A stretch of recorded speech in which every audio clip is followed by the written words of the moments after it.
Morning worlds, Hippy Trev here.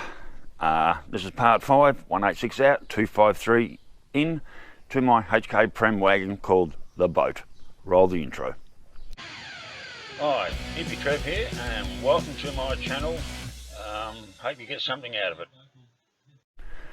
Rightio world, so we're up to part 5 now. Did a bike run yesterday, Bundy, on this old girl. Only 120 mile round trip, or 200 k's. Bundy, thanks to NZM Bundy, got me power steering line fixed. Or actually, they built me a whole new one. And oh, you can't see the fittings. So they made that fitting down there. So the power steering's now on and running, which is makes it a lot better to drive, as you can imagine.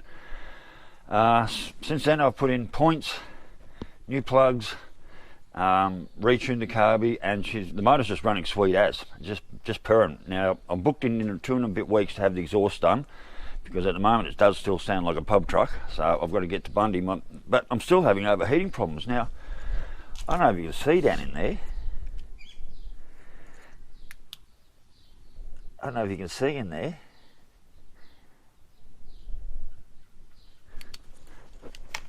More paper.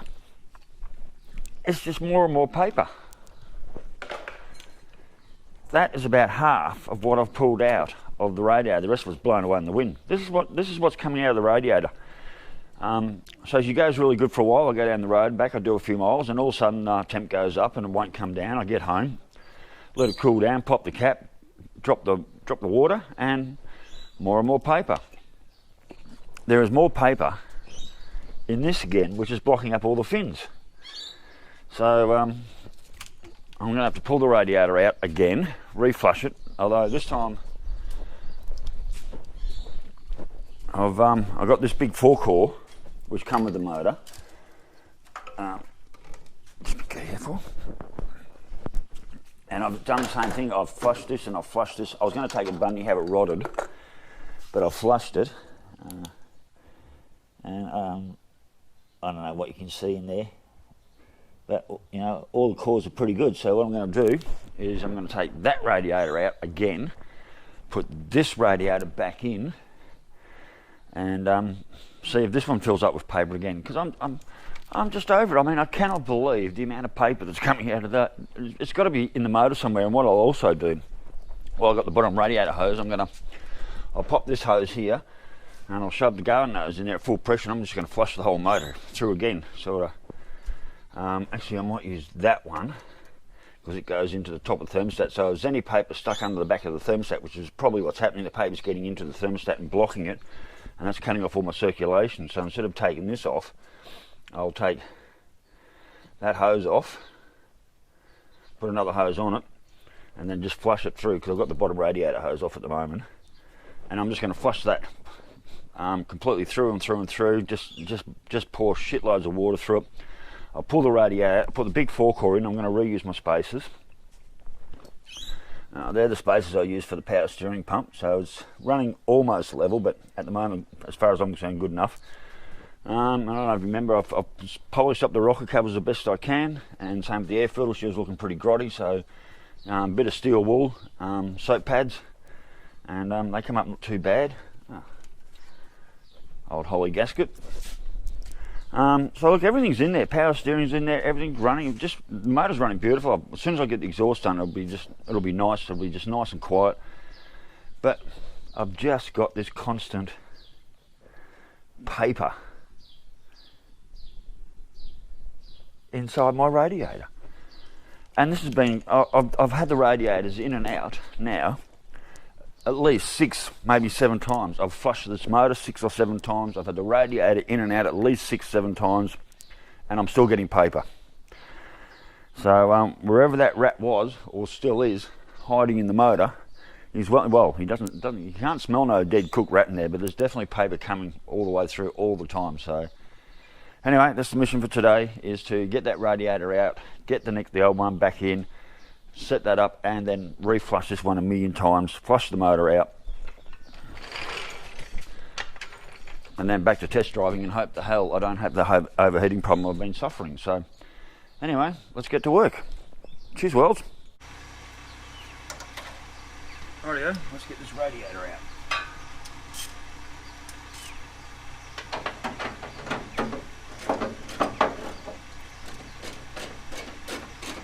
Now to move the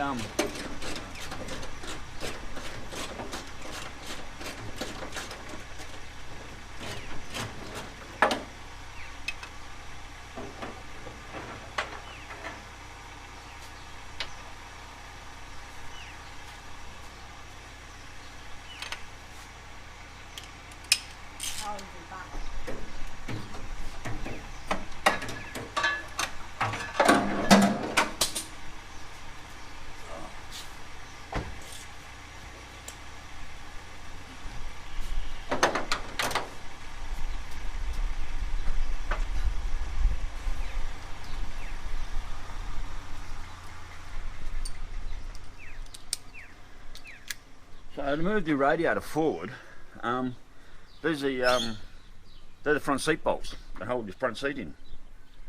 So they'll just right enough length to space out the front of the radiator to get it closer to the fan.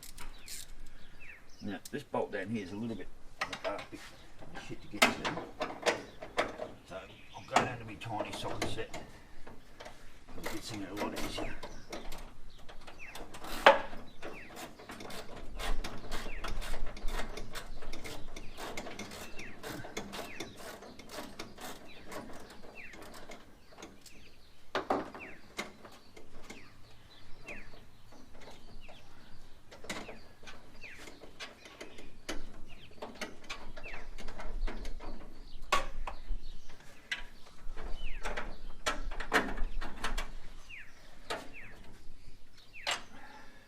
I'm a bit fast to get the spacers back in.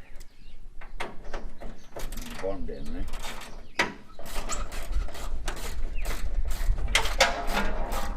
There it goes.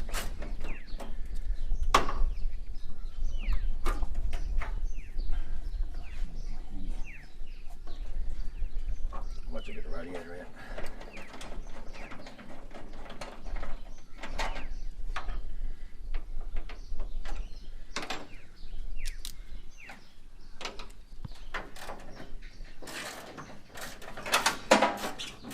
Spacer.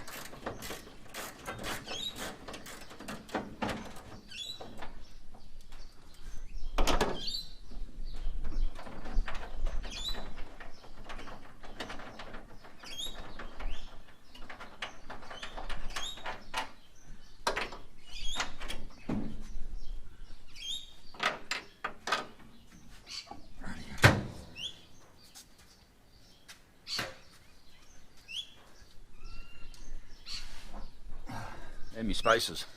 I just made them up. They work great for extending the radiator, and the other one's down here.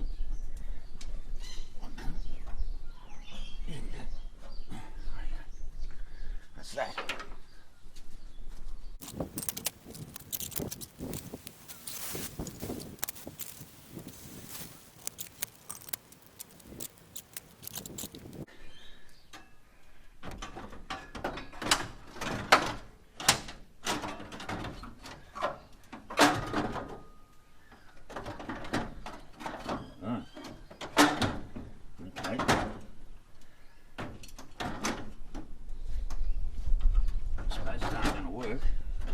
Because the battery box is in the way. Unless I want to cut more of that out.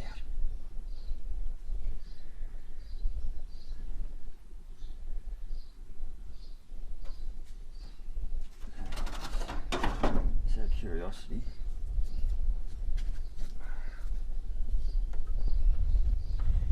How much closer, or do I get too close?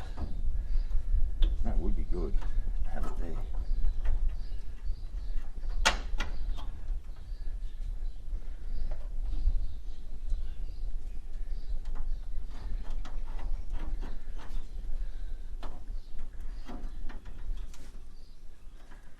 GoPro's okay. It's not going to fit because this bracket here is hitting up against the battery box. So if I cut this out here, I don't even need that. That's obviously where your shroud would have bolted onto, and they've cut it out anyway to make access to the bottom bolt here. Been a little bit butchered on both sides. As you can see, they've done on both sides, whatever this has come out of. But if I want to move, there's still paper in there. There's a bit of paper right there. I don't know how much more's in there. Rightio, so if I want to move the radiator forward a few mil, I've just got to cut this out, so I might go and do that now.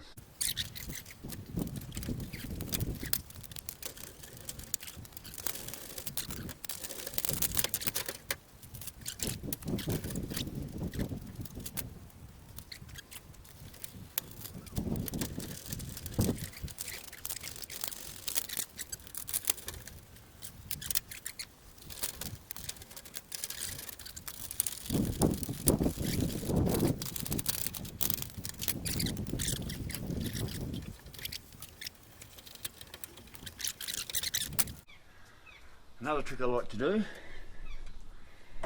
is when I'm about to put the water in, because sometimes you get airlocks, I crack my temperature gauge centre. And that does help bleed the air out.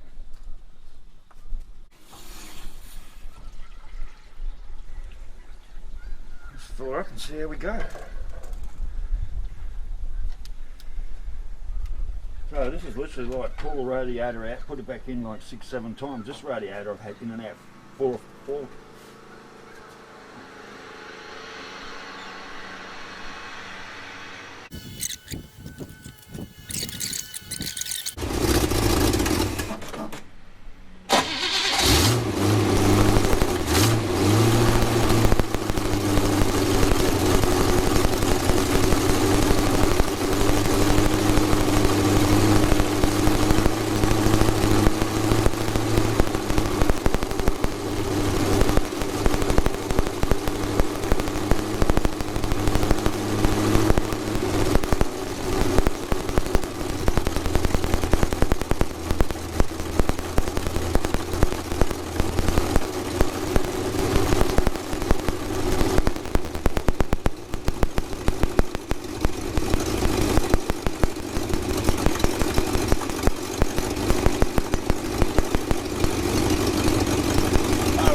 GoPro, stop recording. So yes, she still sounds like a pub truck until I get the exhaust fixed. Oh, it is so nice having the power steering back, I can tell you. She was a heavy beast without the power steering working. So I did a good run before, and the temperature gauge was were good. Well, it's really strange. That gauge, which runs the right side, right bank temp gauge, runs hotter than that one, which is the left side. I mean, okay, yeah, I've got the gauges on kind of around the wrong way.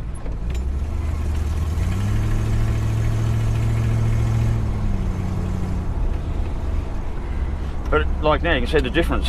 That one there's hotter than that one.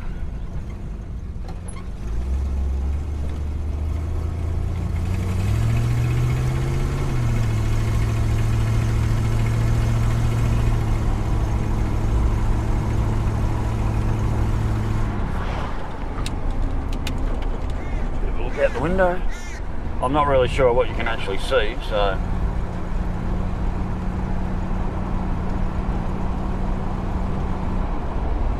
it's not as hot as yesterday. Yesterday she was about 38 degrees. And I did a run, just a short run, and then come back into town, and when I pulled up and started chatting to a friend, the temp gauge, both temp gauges just went straight over the 200 mark and wouldn't cool down. By the time I got home to the driveway, they were well over the 200. And they wouldn't cool down. Popped the cap, and as you can see, what you saw on top of the radiator was a shitload of paper again. So and I put this bigger radiator in. I put the spades in and moved it a lot closer to the fan. Like I said, I did a drive before, but I had no sound with the footage.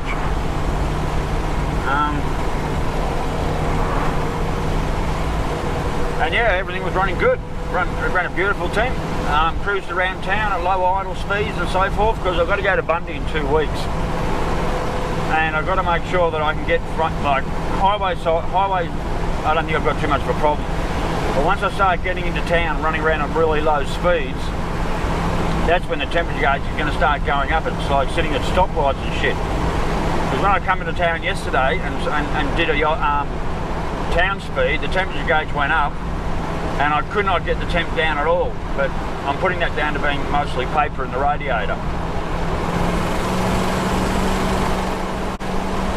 So now the temp gauge is like beautiful. So we're sitting on about 70 mile an hour right now. Actually, no, we're at 65.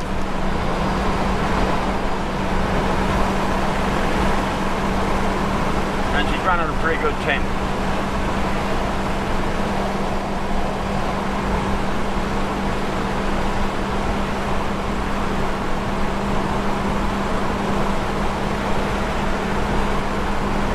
So maybe I've got the last of the paper out of the motor and out of the radiator. I mean, there must have been a bloody rat nesting up in the water pump to have so much paper keep coming through and through all the both radiators. I mean, I've had both radiators in and out 6 or 7 times.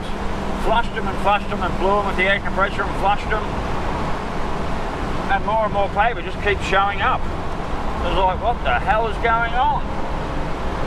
So anyway, this radiator seems to be working. I took it for a good drive before. Now, see, let's slow down. That side of the motor is going up to 220 degrees, but this side of the motor is at 140. So one side of the motor is going up to 220 degrees, the other side's going up to, I don't know if you can actually see that. Like this one's up at 180, and this one's here. And they're just directly opposite each other. It's like, what, you know, which temp gauge am I actually trusting? So that's kind of really weird. And then this one will just slowly level out. So let's do the electronic gear change, shall we? So I'm button up for first gear. I'm in drive, button up for first gear.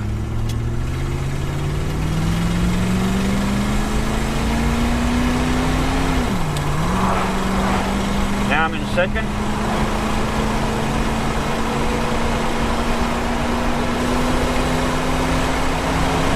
Now I'm in drive. So we've got a new sign up here. Roscoe, you do all the signs around here. Did you put that sign up? That's a new security sign. Stop people not dumping at the tip, so we've got cameras. So did you do that, Ross? Leave a comment in the bottom of my page, mate, if you watch this. I'd like to know if that was you put the sign up. And if so, were you in Biggin and not give me a call? Did you actually come to town and put up a sign and not actually say g'day?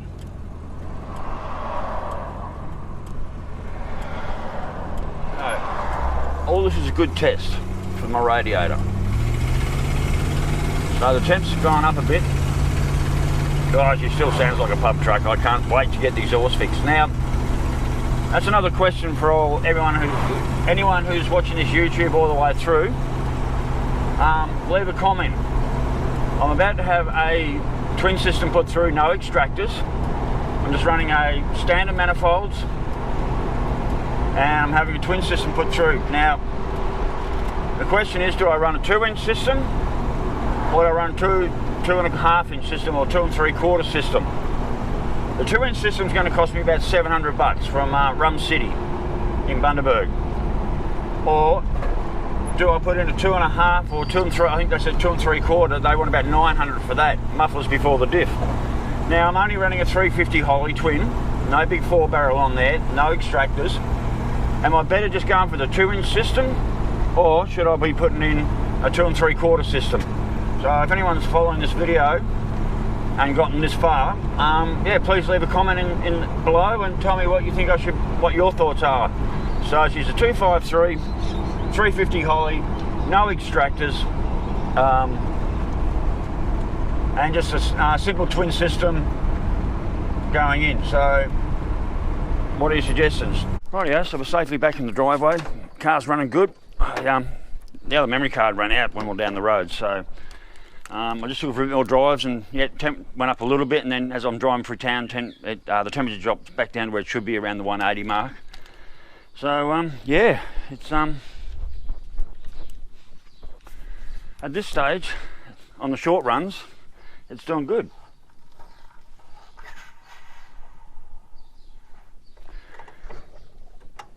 And I've just popped my cap. Now, you can always tell the motor's running, pick that up. You can always tell when the motor's running pretty good. Even though the temperature gauge is now sitting on 200, I've popped that cap and she hasn't sprayed water everywhere. It was only slightly pressurised. So I believe she's a good running motor at the moment. So the water's looking a bit brown. That's all right, I'll just keep flushing it more and more, just keep going. I just keep dropping the water and flushing it and dropping it and flushing it until basically it stays clear. Could be another 10 times. Once I get clear water running through it, and I'm happy with it, then I'll go to coolant. So, but anyway, worlds, part 5, 186 out, 253 in the boat. We're running, and we're running a good temp at the moment. I mean, I've just cut in the driveway. It's at least 33, 35 degrees here today. And I was cruising around town at low idle speeds, just to see the temp did go up high enough, and did stop at a few spots, not long enough to be traffic lights, and the temperature held quite well. So I think I'm safe to take it to Bundy, but I want to do a couple more runs, like head out to Dunana and back, which is about a 20-mile round trip, just to let me know exactly how this radiator's holding up. And as you saw before, I fished out more paper out of the radiator, so I'm going to let this sit, let the water clear, and see if there's any more paper coming out of the radiator. So anyways, so people who know me, you know my catch cry: stay safe, cheers, and keep your knees in the breeze. Later, worlds.